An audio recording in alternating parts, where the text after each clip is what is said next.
ನಮಸ್ಕಾರ, ಅಶ್ವವೇಗ ನ್ಯೂಸ್ಗೆ ಸ್ವಾಗತ. ನಾನು ಕೆಜಿ ಹಳ್ಳಿ ಸುರೇಶ್. ಇದೀಗ ಒಂದು ಬ್ರೇಕಿಂಗ್ ನ್ಯೂಸ್ ಬರ್ತಾ ಇದೆ. ಪ್ರಜ್ವಲ್ ಅಶ್ಲೀಲ ವಿಡಿಯೋ ಪ್ರಕರಣಕ್ಕೆ ಸಂಬಂಧಪಟ್ಟ ಹಾಗೆ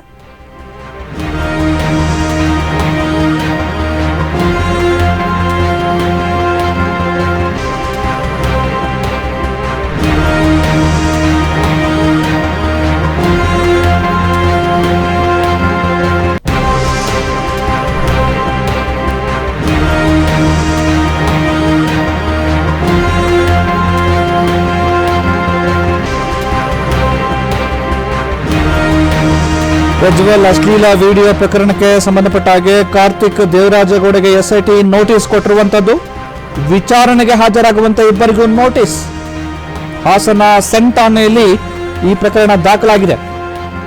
ಇದೀಗ ಎಸ್ಐಟಿ ಇಬ್ಬರಿಗೂ ಹಾಜರಾಗುವಂತೆ ನೋಟಿಸ್ ಕೊಟ್ಟಿದೆ. ಹಾಸನ ಪೆನ್ ಡ್ರೈವ್ ಪ್ರಕರಣಕ್ಕೆ ಸಂಬಂಧಪಟ್ಟ ಹಾಗೆ ದೇವರಾಜೇಗೌಡ ತುಂಬಾ ಸಂಚಲನ ಕ್ರಿಯೇಟ್ ಮಾಡಿದ್ರು. ಈ ಪ್ರಕರಣದಲ್ಲಿ ಮಹತ್ವದ ಒಂದು ಪಾತ್ರಧಾರಿ ಅಂತಂದ್ರೆ ಈ ಪ್ರಕರಣಕ್ಕೆ ಸಂಬಂಧಪಟ್ಟಾಗೆ ಪ್ರೆಸ್ ನೋಟ್ ಇರ್ಬೋದು, ಪ್ರೆಸ್ ಮೀಟ್ ಇರ್ಬೋದು, ಬೇರೆ ಬೇರೆ ರೀತಿಯ ಎಲ್ಲ ಅಂಶಗಳನ್ನ ಅವರು ಮಾಧ್ಯಮದ ಮುಂದೆ ಹೇಳ್ತಾ ಇದ್ರು. ಇದೀಗ ಎಸ್ಐಟಿ ನೋಟಿಸ್ ಕೊಟ್ಟಿದೆ.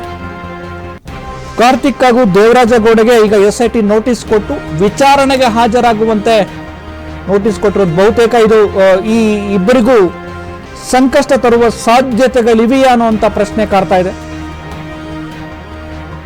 ಎಸ್ಐಟಿಯ ತನಿಖಾ ಸ್ವರೂಪ ಇದೀಗ ಬೇರೆ ಬೇರೆ ಆಯಾಮದಲ್ಲಿ ನಡೀತಿರುವಂತಹದ್ದು. ಈ ಪ್ರಕರಣದಲ್ಲಿ ತುಂಬಾ ಸದ್ದು ಮಾಡುತ್ತಿದ್ದ ದೇವರಾಜೇಗೌಡ, ವಕೀಲ ದೇವರಾಜೇಗೌಡ ಅವರಿಗೆ ಈಗ ಸ್ಪೆಷಲ್ ಇನ್ವೆಸ್ಟಿಗೇಷನ್ ಟೀಮ್ ನೋಟಿಸ್ ಕೊಟ್ಟು ವಿಚಾರಣೆಗೆ ಹಾಜರಾಗುವಂತೆ ಹೇಳಿದೆ. ಈ ಒಂದು ಪ್ರಕರಣದಲ್ಲಿ ದೇವರಾಜೇಗೌಡ ಅವರಿಗೆ ಈ ಒಂದು ಪ್ರಕರಣ ಸಂಕಷ್ಟ ತಂದೊಡ್ಡತ್ತಾ ಅಥವಾ ಬೇರೆ ತನಿಖೆಗೆ ಆಯಾಮನ ಒದಗಿಸತ್ತಾ ಕಾದು ನೋಡಬೇಕಾಗಿದೆ.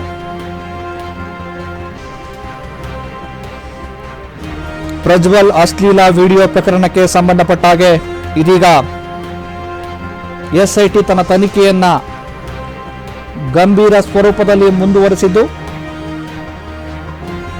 ಪ್ರಕರಣದಲ್ಲಿ ವಿಚಾರಣೆಯನ್ನ ಮುಂದುವರಿಸುವ ಸಲುವಾಗಿ ಮಹತ್ವದ ಮಾಹಿತಿಗಳನ್ನು ಕಲೆ ಹಾಕುವ ಸಲುವಾಗಿ ಕಾರ್ತಿಕ್ ವಕೀಲ ದೇವರಾಜೇಗೌಡಗೆ ಎಸ್ಐಟಿ ನೋಟಿಸ್ ಕೊಟ್ಟಿದೆ. ವಿಚಾರಣೆಗೆ ಹಾಜರಾಗುವಂತೆ ಇಬ್ಬರಿಗೂ ನೋಟಿಸ್ ಕೊಟ್ಟಿದ್ದು, ವಿಚಾರಣೆಯ ಸಂದರ್ಭದಲ್ಲಿ ಮಾಹಿತಿಗಳು ಗೊತ್ತಾಗುವಂಥದ್ದು. ಈ ಒಂದು ಪ್ರಕರಣಕ್ಕೆ ಸಂಬಂಧಪಟ್ಟಾಗೆ ಮಹತ್ವದ ಪ್ರಕರಣಕ್ಕೆ ಸಂಬಂಧಪಟ್ಟಾಗೆ ಎಲ್ಲಾ ರೀತಿಯ ಮಾಹಿತಿಗಳನ್ನ ಕೊಡ್ತಾ ಇದ್ದಂತ ವಕೀಲ ದೇವರಾಜೇಗೌಡ ಮತ್ತು ಕಾರ್ತಿಕ್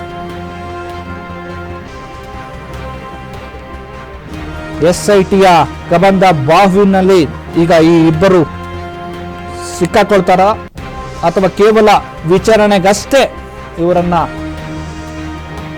ಕರೆತರಲಾಗುತ್ತಾ ನೋಡಬೇಕಾಗಿದೆ.